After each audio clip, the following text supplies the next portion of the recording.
how to move Android contacts to SIM card. Hey everyone, welcome back to the channel. If you are new here, don't forget to hit the subscribe button and turn on the notification bell to not miss any updates. So let's dive right in. First things first, open up your phone app and then go to contacts and tap on the three dots on the top right. And then you can go to contact settings. Now you can see move contacts to other storage locations. So tap on it and then you can see from and to select where to move your contacts from. So I'll choose from my Google account.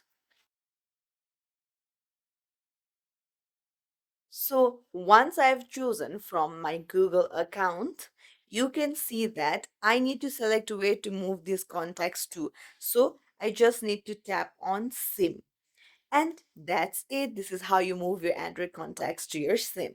If you found this tutorial helpful, don't forget to like and subscribe to our channel for more tips and tricks. Thank you for watching.